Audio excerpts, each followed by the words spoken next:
The bank manager's cruel laugh echoed through the lobby as he mocked the casually dressed customer trying to withdraw $2 million. "If you have that kind of money, I'll pay you double." Robert Thompson sneered, convinced he was dealing with another wannabe trying to impress staff at the prestigious Chicago branch. The arrogant manager had built his reputation on spotting fraudsters who didn't look wealthy enough for Metropolitan National Bank's elite clientele. But when the teller's computer screen revealed the customer's true identity, Thompson's smug confidence shattered instantly. He had just humiliated and challenged his own CEO to an impossible $4 million bet. David Kim stepped into the downtown Chicago branch of Metropolitan National Bank wearing his usual casual attire of jeans and a simple polo shirt, his understated appearance giving no indication that he was the CEO of the $500 billion financial institution that he had built from a small community bank into one of the most powerful financial forces in America. "I need to make a large withdrawal from my business account," David said quietly to the teller, his soft-spoken demeanor contrasting sharply with the aggressive personality that many customers displayed when conducting significant financial transactions at the upscale branch that catered primarily to Chicago's wealthy elite. "How much are you looking to withdraw, sir?" asked Maria Santos, the young teller whose professional training had taught her to treat every customer with respect regardless of their appearance or the size of their transaction requests. $2 million, David replied matter-of-factly, his tone carrying no hint of boastfulness or self-importance despite the substantial amount that would have represented a lifetime of income for most of the bank's employees and customers. The number hung in the air between them as Maria's eyes widened slightly with surprise, though she maintained her professional composure while processing the unusual request that exceeded normal daily withdrawal limits by a significant margin. "That's quite a large amount, sir," Maria responded carefully. "I'll need to verify your account status and get manager approval for a withdrawal of that size, as it exceeds our standard daily limits for security reasons." Her explanation followed standard banking protocols that were designed to prevent fraud while accommodating legitimate large transactions that wealthy customers occasionally required. "Of course, I understand completely," David replied with patience that reflected his intimate knowledge of banking procedures and security measures that he had personally implemented throughout his institution's operations nationwide. "Take whatever time you need to verify everything properly. I'm not in any rush today." His accommodating attitude impressed Maria, who had grown accustomed to wealthy customers who demanded immediate service and became hostile when asked to follow standard security procedures. "Thank you for your patience, mister," Maria began, realizing she hadn't yet obtained his name for the transaction processing that would be required for such a substantial withdrawal request. "David Kim," he replied simply, providing only the basic information requested without mentioning his title or position within the bank that would have immediately transformed the entire interaction with staff members who would have recognized their ultimate supervisor and employer. "Let me check your account status, Mr. Kim," Maria said as she typed his name into the system, her screen immediately displaying account information that made her pause in amazement at the numerical figures that appeared before her eyes. "Mr. Kim, your account shows a balance of..." She stopped mid-sentence, double-checking the numbers to ensure she hadn't made an error in reading the astronomical figure that exceeded anything she had previously encountered in her 3 years of employment at the prestigious branch. "Is there a problem?" David asked with genuine concern, though he suspected that his account balance might be causing the delay in processing his relatively simple withdrawal request. "No, sir, no problem at all," Maria recovered quickly. "Your account balance is more than sufficient for this withdrawal, but I do need to get my manager's approval for any transaction over $1 million, as per our standard security protocols." Her explanation was accurate, though she didn't mention her amazement at discovering that the casually dressed customer possessed one of the largest individual account balances she had ever encountered in her banking career. "That makes perfect sense," David agreed. "Security protocols exist for good reasons, and I appreciate that you're following proper procedures to protect both the bank and your customers from potential fraud or unauthorized transactions." His understanding response reflected not just patience but genuine appreciation for the security measures that he had personally mandated throughout his banking empire to prevent the kind of financial crimes that had damaged other institutions' reputations and customer trust. "I'll call Manager Roberts right now," Maria said as she reached for her phone, unaware that she was about to initiate a conversation that would expose the toxic management culture that had developed in the branch despite corporate policies that mandated respectful treatment of all customers regardless of their appearance or perceived social status. "Mr. Roberts, I have a customer requesting a $2 million withdrawal, and I need your approval to process the transaction," Maria explained into her phone, her professional tone carrying none of the apprehension she felt about dealing with her notoriously difficult supervisor who had a reputation for treating both employees and customers with barely concealed contempt when they failed to meet his arbitrary standards for worthiness of respectful service. Branch Manager Robert Thompson emerged from his corner office with the swagger of someone who had allowed his modest authority within a single bank location to inflate his ego far beyond what his actual position and accomplishments warranted in the broader financial industry. "Where's this customer who thinks he can just walk in here and withdraw $2 million? Thompson demanded loudly, his voice carrying across the branch lobby in a manner that drew attention from other customers and employees who recognized the aggressive tone that typically preceded one of his public displays of authority and condescension. "Right here, sir," Maria replied quietly, gesturing toward David who stood patiently at her window, his calm demeanor contrasting sharply with Thompson's obvious agitation and confrontational approach to customer service situations. "You've got to be kidding me," Thompson said as he looked David up and down with obvious disdain, taking in the casual clothing and unassuming appearance that failed to meet his expectations for someone requesting such a large financial transaction. "This guy looks like he couldn't afford a $200 withdrawal, let alone $2 million. His insulting assessment was delivered loud enough for everyone in the branch to hear, including David, who maintained his composed expression despite the unprofessional treatment he was receiving from his own employee. "Sir, his account balance supports the withdrawal amount," Maria interjected quietly, trying to defuse the situation while providing factual information that should have ended Thompson's public questioning of a legitimate customer's financial capacity and transaction request. "I don't care what the computer says," Thompson snapped. "Anyone can see that this guy doesn't belong in our branch making million-dollar transactions. He probably doesn't even have a job, let alone the kind of wealth that would justify this ridiculous request." His prejudiced assumptions about David's financial status were based entirely on appearance and class-based stereotypes that violated every principle of professional banking service and customer respect that the institution claimed to uphold. "Maybe he should try the community bank down the street where they're used to dealing with people at his economic level," Thompson continued his verbal assault. "Because Metropolitan National Bank serves serious clients with real money, not wannabe big shots who think they can impress us with fake withdrawal requests." His suggestion that David leave the premises reflected not just poor customer service but active discrimination that could have serious legal and reputational consequences for the bank if witnessed by the wrong people or recorded by customers with smartphones. "If you actually have any money in your account, I'll eat my tie," Thompson concluded his tirade. "And if you somehow have the $2 million you're claiming, I'll personally pay you double that amount from my own pocket." His foolish wager would soon prove to be one of the most expensive mistakes of his career, demonstrating how arrogance and prejudice could lead to catastrophic professional consequences when directed at the wrong target. David listened to Thompson's entire verbal assault with the patience of someone who had learned to control his emotions through decades of business negotiations and personnel management situations that required diplomatic restraint even when facing unprofessional behavior from subordinates who had forgotten their place in the organizational hierarchy. "Mr. Thompson, I appreciate your concern about security and protecting the bank from fraudulent transactions," David said calmly, his diplomatic response surprising everyone within earshot who had expected anger or defensive reactions to the manager's insulting treatment. "But I can assure you that my withdrawal request is completely legitimate and well within my account's available balance."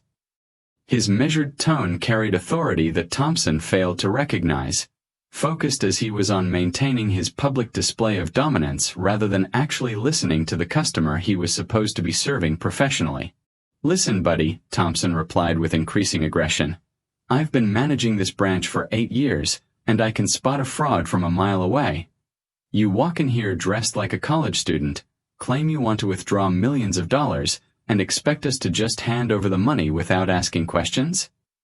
His experience-based confidence reflected ignorance about the diverse ways that genuinely wealthy individuals might choose to dress and conduct their business, especially those who had built their fortunes through hard work rather than inherited privilege. "I'm not asking you to hand over money without verification," David responded reasonably. "I'm simply requesting that you follow standard banking procedures to verify my account status and process a legitimate withdrawal that falls well within my available balance." His reference to standard procedures demonstrated knowledge of banking operations that should have given Thompson pause, but the manager was too committed to his confrontational approach to recognize warning signs that he might be making a serious error in judgment. "Standard procedures?" Thompson laughed derisively. "The standard procedure is to refuse ridiculous requests from people who obviously don't have the money they're claiming. I'm not going to waste the bank's time running background checks on some random guy who wandered in off the street." His refusal to perform basic verification procedures violated fundamental banking protocols while demonstrating unprofessional prejudice that would have horrified corporate executives who had worked to build the institution's reputation for respectful customer service. "You know what?" Thompson continued, warming to his theme. "I'm so confident that you don't have $2 million that I'll make you a deal. If your account actually has that much money, I'll personally pay you double the amount from my own savings account." The reckless wager reflected Thompson's absolute certainty that his prejudiced assumptions about David's financial status were correct, despite having no actual evidence beyond appearance-based stereotypes that had no correlation with legitimate wealth or banking relationships. The moment of truth arrived when Maria, following David's quiet request and despite Thompson's protests, pulled up the complete account information on her screen and began reading the details that would transform the entire situation from routine transaction to career-ending catastrophe for the arrogant manager. Mr. Kim's primary business account shows a current balance of $847 million, Maria announced in a voice barely above a whisper, her amazement at the astronomical figure evident to everyone within earshot of her workstation. And his personal accounts bring the total relationship to over $1.2 billion with Metropolitan National Bank. The number she read created immediate silence throughout the branch lobby as employees and customers alike processed the reality that they had been witnessing a bank manager insult and humiliate someone whose financial relationship with their institution exceeded the annual GDP of small countries. "That can't be right," Thompson stammered, his confident arrogance evaporating as he realized that his public confrontation with David had been witnessed by everyone present and recorded on the branch's security cameras that captured every moment of his unprofessional behavior. "Check the account again. There must be some kind of error in the system." His desperate hope that the numbers were wrong reflected dawning understanding that he had made a catastrophic error in judgment that could cost him not just his job but his entire career in banking, where reputation for professional competence was essential for advancement. "I've verified the account information multiple times," Maria replied, her voice gaining strength as she realized that she had been correct to treat David with respect despite Thompson's pressure to dismiss him as unworthy of professional service. "And all the numbers are accurate. Mr. Kim has more than sufficient funds to cover his withdrawal request." Her confirmation of the account details provided official validation that Thompson had publicly humiliated one of the bank's most valuable customers while violating every principle of professional banking service that the institution claimed to uphold.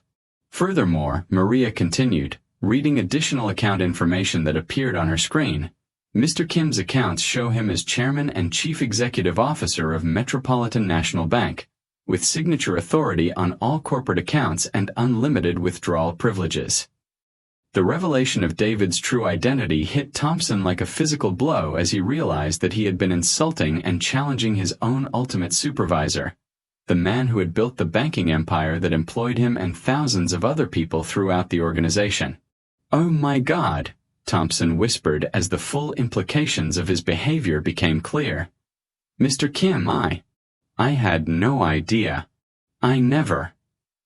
His stammered attempts at explanation fell short of addressing the magnitude of his professional misconduct that had been witnessed by employees and customers who would undoubtedly share their observations with others throughout the financial community where such stories spread rapidly.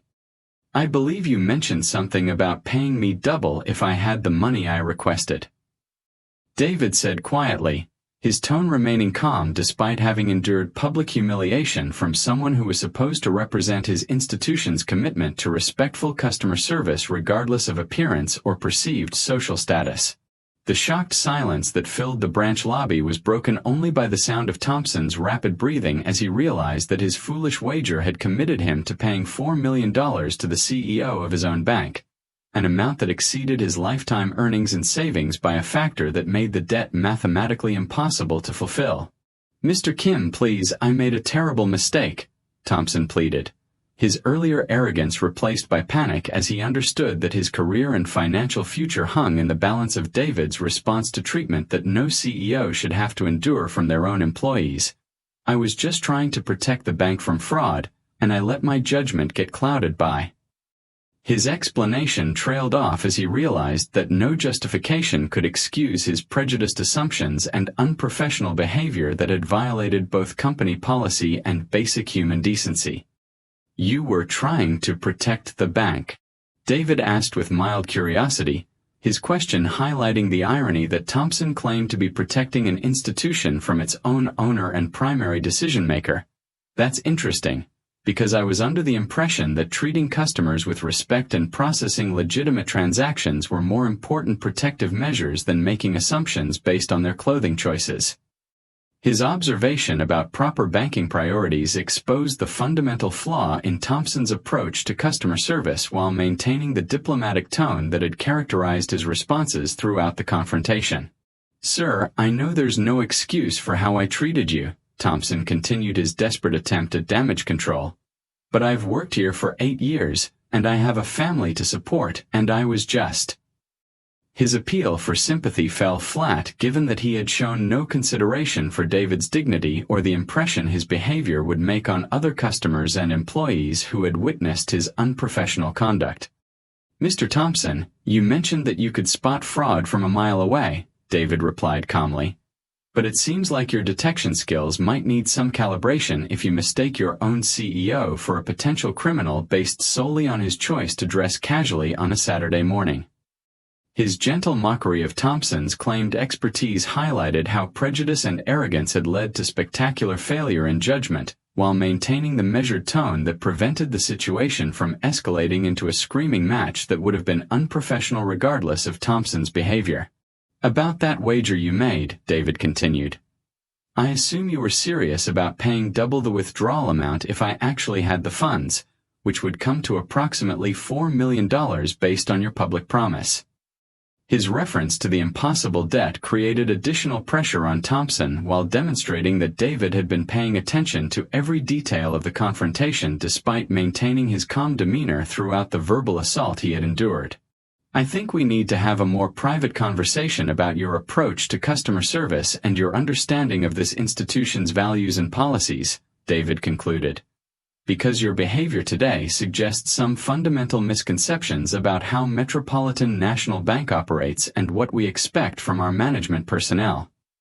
The walk to Thompson's office felt like a death march as the disgraced manager led his CEO through the branch lobby where employees and customers watched with obvious fascination at the dramatic reversal of power dynamics that had transformed Thompson from arrogant authority figure to defeated subordinate in a matter of minutes.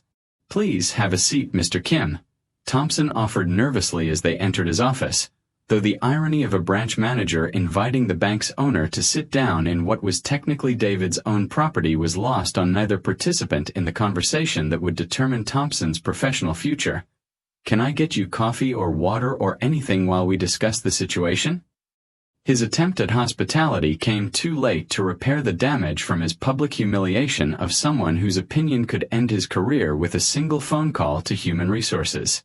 "I'm fine, thank you," David replied as he sat down and observed the office decorations that included multiple awards for customer service excellence that seemed to mock Thompson's recent behavior towards someone he had deemed unworthy of respectful treatment. "But I am curious about your management philosophy and how you developed your approach to evaluating customers and their transaction requests." His question was phrased diplomatically, but Thompson understood that his answer could determine whether he remained employed or became another cautionary tale about the consequences of judging people based on superficial appearances. "Mr. Kim, I realize that I made a serious error in judgment," Thompson began. "And I want you to know that my behavior toward you doesn't represent my normal approach to customer service or my understanding of the bank's policies regarding respectful treatment of all clients." His statement was technically accurate, though it raised questions about why he had made an exception in David's case and what criteria he typically used to determine which customers deserved professional courtesy versus public humiliation. "That's reassuring," David replied. "Though it makes me wonder what was different about our interaction that caused you to deviate from your normal professional standards. Was it my clothing, my age, my ethnicity, or some other factor that triggered your decision to treat me as unworthy of basic respect?" His direct question about the basis for Thompson's discriminatory behavior forced the manager to confront the prejudiced assumptions that had driven his unprofessional conduct while highlighting the problematic nature of selective customer service based on arbitrary personal judgments. I don't know what came over me," Thompson stammered. "I guess I was having a bad day and I let my frustration affect my judgment in ways that violated everything I know about proper customer service and professional behavior." His explanation attributed his behavior to temporary emotional state rather than acknowledging the systematic prejudice that had informed his assumptions about David's worthiness of respectful treatment. "Mr. Thompson, bad days don't cause people to develop sudden prejudices against customers based on their appearance," David observed.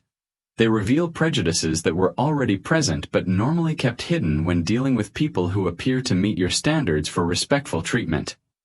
His analysis of Thompson's behavior suggested that the incident represented exposure of existing character flaws rather than temporary lapse in judgment caused by external stressors.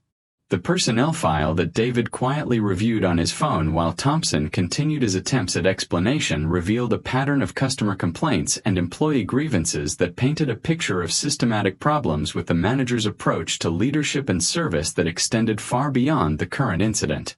"I see that you've received 14 formal complaints in the past 2 years," David mentioned casually, "including accusations of discriminatory treatment toward customers who didn't meet your apparent standards for respectful service, and multiple grievances from employees about your management style and attitude toward subordinates." The documentation of Thompson's problematic behavior provided context for understanding that his treatment of David represented a pattern rather than isolated incident, while also raising questions about why previous complaints hadn't resulted in corrective action or management intervention. "Those complaints were from difficult customers and disgruntled employees who didn't understand banking procedures," Thompson replied defensively. "And I was always able to resolve the situations without any formal disciplinary action being taken against me." His dismissive attitude toward documented problems suggested lack of insight about his behavior and its impact on both customers and staff members who had to work under his supervision. "Interesting perspective," David observed, "though I noticed that the complaints describe remarkably similar patterns of behavior to what I experienced today. Assumptions about customer worthiness based on appearance, public humiliation of people you deemed undeserving of respect, and refusal to follow standard procedures when dealing with individuals who didn't meet your personal criteria for professional treatment." His summary of the complaint patterns demonstrated that Thompson's behavior represented systematic discrimination rather than isolated poor judgment, while highlighting the manager's inability or unwillingness to recognize the problematic nature of his approach to customer service. "Mr. Thompson, I built this bank on the principle that every customer deserves respectful treatment regardless of their appearance, background, or account balance," David continued. "And your behavior today, combined with these documented complaints, suggests that you fundamentally disagree with that philosophy and believe that some people are more deserving of professional courtesy than others." His statement about institutional values highlighted the conflict between Thompson's discriminatory practices and the bank's stated commitment to equal treatment of all customers. Furthermore, David added, "Your public wager about paying me double if I actually had the money I requested demonstrates poor judgment that goes beyond customer service issues to encompass basic business sense and professional competence." His reference to the impossible debt that Thompson had created through his arrogant challenge illustrated how prejudice and overconfidence had led to decisions that could have serious financial consequences if taken literally. "I want you to think carefully about whether you can genuinely commit to treating all customers with equal respect and dignity," David concluded. "Because if you can't make that commitment authentically, then you're not the right person to represent this institution's values to the public we serve." The realization that his career was hanging by a thread prompted Thompson to make increasingly desperate attempts to salvage his position while demonstrating the kind of groveling behavior that contrasted sharply with his earlier arrogance towards someone he had deemed unworthy of basic respect. "Mr. Kim, please give me another chance," Thompson pleaded. "I know I made a terrible mistake, but I've learned my lesson and I promise it will never happen again if you allow me to keep my job." His appeal for mercy came too late to undo the public humiliation he had inflicted on his own CEO while revealing character flaws that raised questions about his fitness for any leadership position within the organization. "You mentioned that you've learned your lesson," David replied thoughtfully. "But I'm curious about what specific lesson you think you've learned from this experience. Is it that you should be more careful about who you insult, or that you shouldn't insult anyone regardless of their status or appearance?" His question highlighted the difference between superficial behavioral change motivated by fear of consequences versus genuine understanding of the moral and professional issues that Thompson's conduct had revealed. "I've learned that I shouldn't make assumptions about people based on how they look or dress," Thompson answered quickly, "and that I need to treat every customer with the same level of professional respect regardless of my personal opinions about their appearance or circumstances." His response suggested understanding of appropriate behavior, though David wondered whether this insight represented genuine character development or simply recognition that prejudiced assumptions could have professional consequences when applied to the wrong targets. "That's a start," David acknowledged, "though I'm concerned about your reference to personal opinions about customer circumstances, because professional banking service shouldn't involve personal opinions about whether clients deserve respectful treatment based on their appearance or perceived social status." His observation about the inappropriateness of selective respect highlighted ongoing problems with Thompson's mindset that went beyond simple behavioral adjustment to encompass fundamental attitudes about human dignity and professional responsibility. "You're absolutely right," Thompson agreed hastily. "There's no place for personal opinions in professional customer service, and every person who enters this branch deserves to be treated with dignity and respect regardless of any factors that might influence my personal impressions or assumptions." His acknowledgement of proper professional standards sounded rehearsed rather than reflecting genuine insight about the ethical problems with his discriminatory approach to customer interactions. "Mr. Thompson, I appreciate your willingness to acknowledge your mistakes," David said diplomatically. "But I need to consider the broader implications of your behavior for this institution's reputation and the message it sends to other employees about acceptable standards of professional conduct." His reference to institutional concerns highlighted how individual misconduct could affect organizational culture and public perception of the bank's commitment to equal treatment of all customers. "I understand completely," Thompson replied. "And I want you to know that I'm committed to doing whatever it takes to rebuild your confidence in my ability to manage this branch according to the bank's highest standards of professional service and customer respect." His promise of reform was undermined by the documented history of similar problems that suggested a pattern of behavior rather than isolated incident requiring simple correction.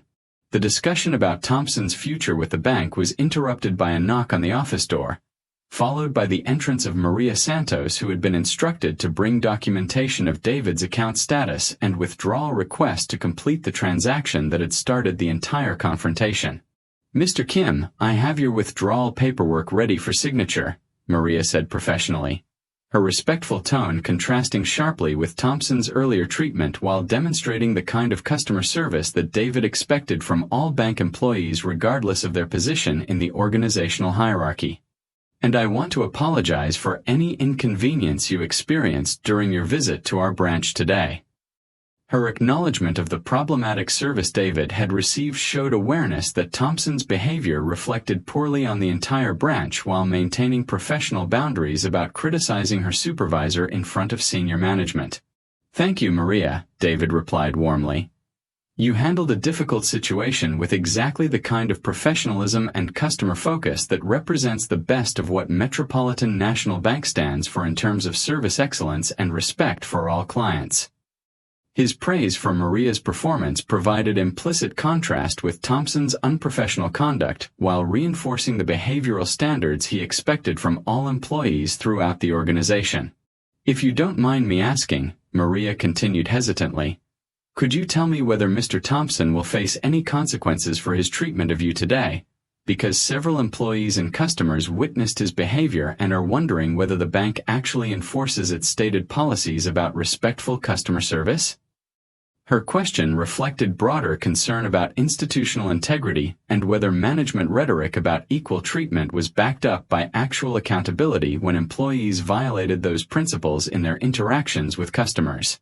"That's a very good question," David acknowledged, "and I want you to know that behavior like what you witnessed today is completely unacceptable and inconsistent with this bank's values, regardless of who exhibits it or what position they hold in the organizational structure." His statement about institutional values provided reassurance that discriminatory behavior would face consequences while avoiding specific details about Thompson's disciplinary fate that would be handled through appropriate human resources channels. "Mr. Thompson has some serious thinking to do about whether he can genuinely commit to treating all customers with equal respect," David added, "because representing this institution requires authentic dedication to professional service standards that don't allow for personal prejudices or selective courtesy based on superficial judgments about customer worthiness." His diplomatic reference to Thompson's situation highlighted the seriousness of the behavioral problems while maintaining appropriate privacy about specific personnel decisions that would be made through proper administrative channels. "I hope that helps answer your question about whether the bank takes these issues seriously," David concluded. "And I appreciate your professionalism in handling a challenging situation that required you to navigate between competing pressures while maintaining appropriate customer service standards." His recognition of Maria's difficult position validated her concerns while reinforcing the importance of professional behavior even when supervisors modeled inappropriate conduct. The completion of David's withdrawal transaction proceeded smoothly once Thompson was no longer involved in the process, with Maria handling all documentation and procedures with the efficiency and courtesy that characterized proper banking service when personal prejudices didn't interfere with professional responsibilities. "Your withdrawal of $2 million has been processed successfully," Maria announced as she presented David with the cashier's check he had requested. "And I want to thank you for your patience with our internal procedures and for giving us the opportunity to resolve this situation appropriately." Her professional handling of the transaction demonstrated that the branch was capable of excellent customer service when employees focused on their duties rather than making inappropriate judgments about client worthiness based on superficial characteristics. "The pleasure was mine," David replied graciously.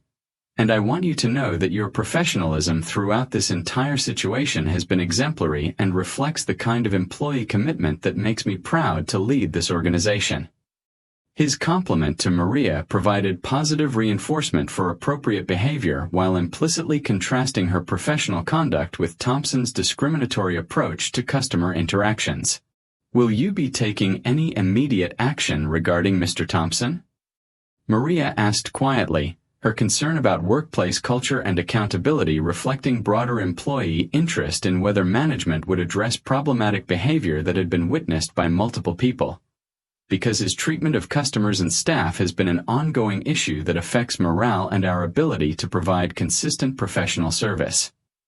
Her reference to systemic problems validated David's review of Thompson's personnel file while highlighting how individual misconduct could undermine team effectiveness and institutional reputation when left unaddressed by senior management. Mr. Thompson and I will be having additional conversations about his future role in this organization, David replied diplomatically. And I can assure you that behavior like what you witnessed today will not be tolerated regardless of someone's position or tenure with the bank. His commitment to accountability provided reassurance about institutional integrity while maintaining appropriate boundaries about specific personnel decisions that required proper administrative processing through human resources channels. In the meantime, David continued, I want you to know that employees who demonstrate professionalism and commitment to customer service excellence will always be recognized and supported, because those are the people who make this institution successful and worthy of public trust. His emphasis on positive recognition balanced accountability for misconduct with appreciation for employees who consistently met professional standards despite challenging circumstances that might tempt them to adopt discriminatory practices similar to Thompson's approach to customer service. Thank you for that reassurance, Maria replied. Because it's important for employees to know that doing the right thing is valued and protected, even when it means disagreeing with supervisors who exhibit inappropriate behavior toward customers or staff members. Her observation about the need for institutional support of ethical behavior highlighted how Thompson's misconduct had created broader concerns about workplace culture and whether employees could safely maintain professional standards when pressured to adopt discriminatory practices. The aftermath of Thompson's confrontation with David became the subject of intense discussion throughout the branch as employees and customers shared their observations about the dramatic reversal of power dynamics that had transformed an arrogant manager into a defeated subordinate begging for professional survival. I can't believe Thompson didn't recognize his own CEO, whispered teller Jennifer Walsh to her colleague. And the way he insulted Mr. Kim's appearance and questioned his right to make a legitimate withdrawal was completely unprofessional and embarrassing for our entire branch. Her amazement at Thompson's failure to identify David reflected broader employee concern about management competence, and the impression such incidents created for customers who witnessed unprofessional behavior from bank representatives. What's going to happen to Thompson now? Asked customer service representative Michael Chen. Because his behavior violated every policy we've been trained to follow regarding respectful treatment of customers, and several people recorded his confrontation with Mr. Kim on their phones. His question about Thompson's fate reflected collective interest in whether the bank would enforce its stated values through meaningful consequences for employees who violated professional standards in such a public and dramatic manner. I heard that Thompson made some kind of bet about paying the customer double if he actually had the money, observed loan officer Patricia Williams, which would mean he owes $4 million to his own boss for being wrong about someone's financial status based purely on their casual clothing. Her reference to Thompson's impossible debt highlighted how arrogance and prejudice had led to consequences that extended beyond simple embarrassment to encompass potential financial liability that could affect his personal economic future. The whole situation is going viral on social media, noted security guard James Rodriguez, because several customers posted videos of Thompson's behavior and Mr. Kim's calm responses, and now it's being shared as an example of how prejudice can backfire spectacularly when applied to the wrong person. His observation about digital documentation reflected how modern technology could amplify the consequences of unprofessional behavior by making it permanently available for public scrutiny and commentary. I feel bad for Thompson's family, commented receptionist Lisa Thompson, because his career in banking is probably over after this incident, and his behavior will follow him to any future job interviews where employers might research his background and discover this public humiliation. Her sympathy for Thompson's dependents highlighted how individual misconduct could have cascading effects on family members who bore no responsibility for his professional failures but would suffer consequences of his damaged reputation. Maybe this will be a lesson for other managers about treating customers with respect, suggested Administrative Assistant Carol Martinez, because if word spreads about what happened here, other banking professionals might think twice before making assumptions about people based on their appearance or perceived social status. Her hope for broader professional improvement reflected recognition that Thompson's public downfall could serve educational purposes for other employees who might otherwise engage in similar discriminatory practices. The personnel meeting that David convened the following Monday morning included Thompson, Human Resources Director Rachel Foster, and Regional Manager Stephen Burke, creating a formal setting for addressing the serious professional misconduct that had been witnessed by multiple employees and customers while being recorded for social media distribution. Mr. Thompson, we're here to discuss your behavior toward a customer on Saturday, Director Foster began formally, and to determine what disciplinary action is appropriate given the severity of your conduct and its impact on this institution's reputation and employee morale. Her professional tone established the seriousness of the proceedings while following proper administrative procedures for addressing major violations of company policy and professional standards. I understand that I made a serious mistake, Thompson replied, his earlier arrogance completely replaced by subdued recognition that his career hung in the balance of decisions made by people who had witnessed or reviewed evidence of his unprofessional discrimination against the bank's own CEO. And I want to take full responsibility for my actions and their impact on Mr. Kim and the bank's reputation. His acceptance of responsibility represented progress from his initial attempts to justify his behavior, though it came too late to prevent the systematic review of his performance and fitness for continued employment in a customer-facing leadership position. Mr. Thompson, your behavior on Saturday was witnessed by approximately 20 people, Regional Manager Burke noted. And security camera footage confirms that you publicly humiliated a customer based on assumptions about his financial status and personal worthiness that violated every principle of professional banking service. His summary of the documented evidence highlighted the scope of Thompson's misconduct while establishing factual foundation for disciplinary decisions that would be based on objective evidence rather than subjective impressions or personal preferences. Furthermore, Burke continued, your personnel file reveals 14 previous complaints about discriminatory treatment of customers and staff members, suggesting that Saturday's incident represents a pattern of behavior rather than isolated poor judgment that might be addressed through additional training or counseling. His reference to Thompson's history of similar problems provided context that transformed the current incident from correctable mistake into evidence of systematic unfitness for positions requiring respectful interaction with diverse customers and employees. Mr. Kim has expressed concern about the message that your continued employment would send to other staff members and the public about whether this institution genuinely enforces its stated commitment to equal treatment regardless of customer appearance or perceived social status, Director Foster added. And we must consider the broader implications of our response to such serious violations of professional conduct and company values. Her reference to David's concerns about institutional integrity highlighted how individual misconduct could undermine organizational credibility if not addressed through appropriate consequences that demonstrated authentic commitment to professional standards. What disciplinary action are you recommending?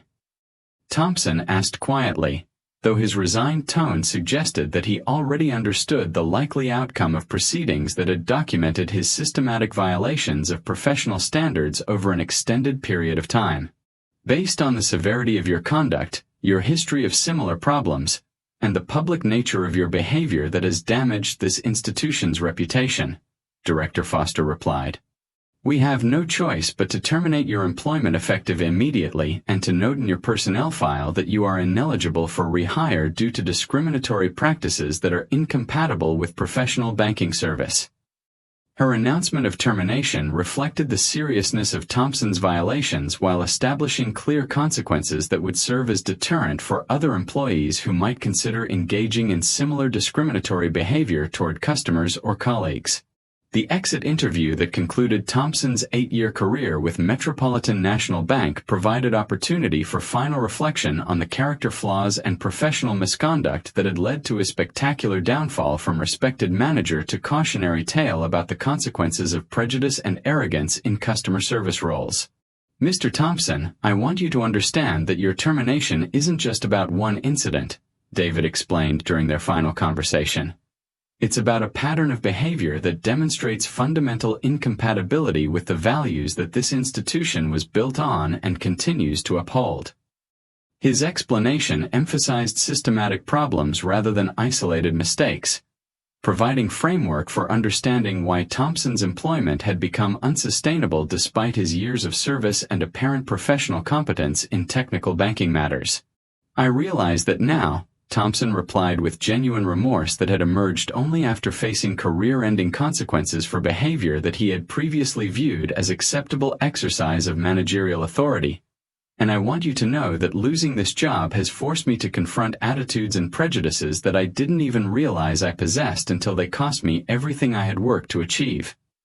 His acknowledgement of unconscious bias represented personal growth that came too late to save his career but might prevent similar problems in future employment if he genuinely committed to changing discriminatory attitudes that had characterized his approach to leadership and customer service.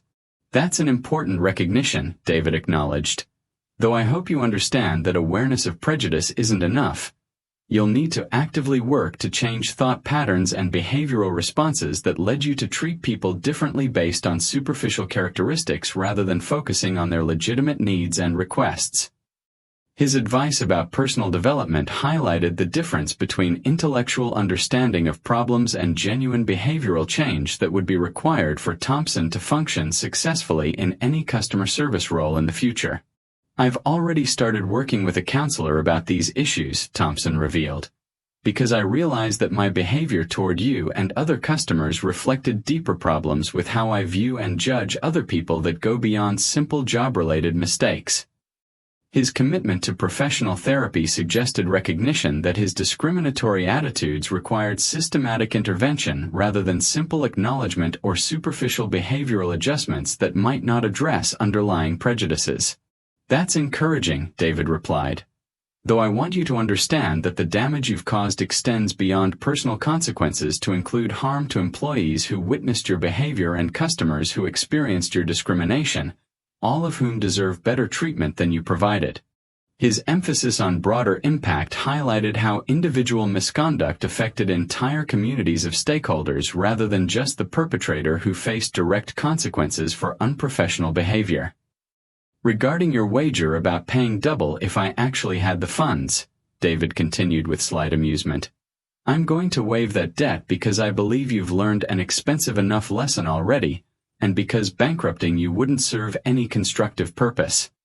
His decision to forgive the impossible debt demonstrated mercy that Thompson hadn't shown to others while providing final illustration of the character differences that had made their continued professional relationship unsustainable. "Thank you," Thompson said quietly.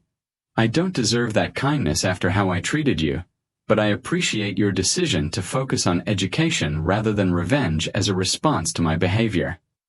His gratitude reflected understanding that David's response had been more generous than his conduct had warranted while acknowledging the moral authority that came from choosing dignity over retaliation when wronged by subordinates.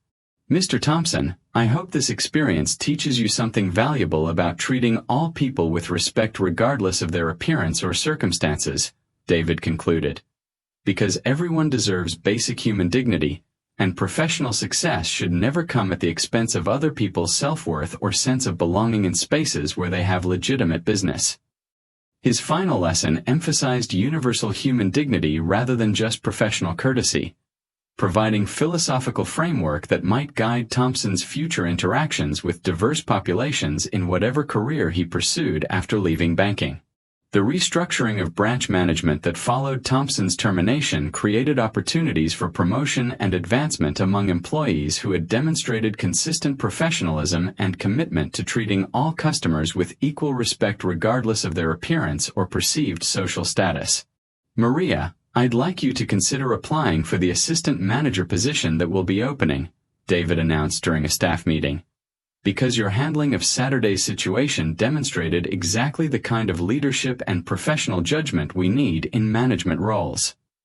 His offer of advancement to Maria reflected recognition that crisis situations revealed character and competence that might not be evident during routine operations, while providing positive reinforcement for employees who maintained professional standards despite pressure from supervisors who modeled inappropriate behavior. I would be honored to accept that opportunity, Maria replied. And I want to assure you that I'm committed to creating branch culture where every customer receives respectful service and every employee feels supported in doing the right thing even when it's difficult. Her acceptance speech emphasized institutional values while acknowledging the importance of workplace culture in enabling or preventing discriminatory practices that could damage both customer relationships and employee morale. That's exactly the approach we need, David confirmed.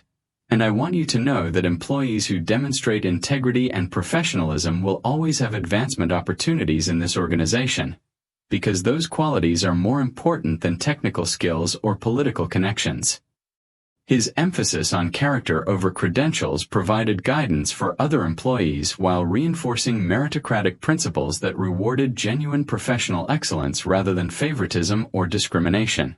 Will there be additional training about customer service and discrimination prevention? Asked Jennifer Walsh, reflecting staff concerns about preventing future incidents that could damage the branch's reputation and create uncomfortable situations for employees who witnessed unprofessional behavior from colleagues or supervisors. Absolutely, David replied. We'll be implementing comprehensive training programs about unconscious bias, professional customer service, and institutional values, because everyone needs ongoing education about treating diverse populations with respect and dignity.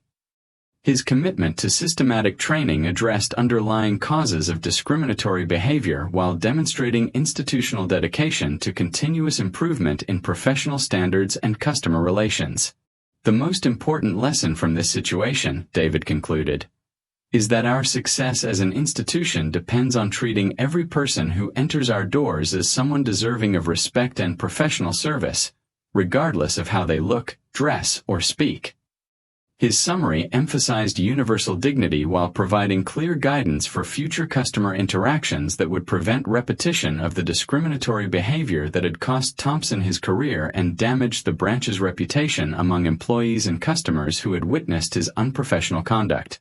The media attention that surrounded Thompson's termination and the viral videos of his confrontation with David created broader discussions about discrimination in banking and the importance of training financial services professionals to recognize and overcome unconscious biases that could affect their treatment of diverse customer populations.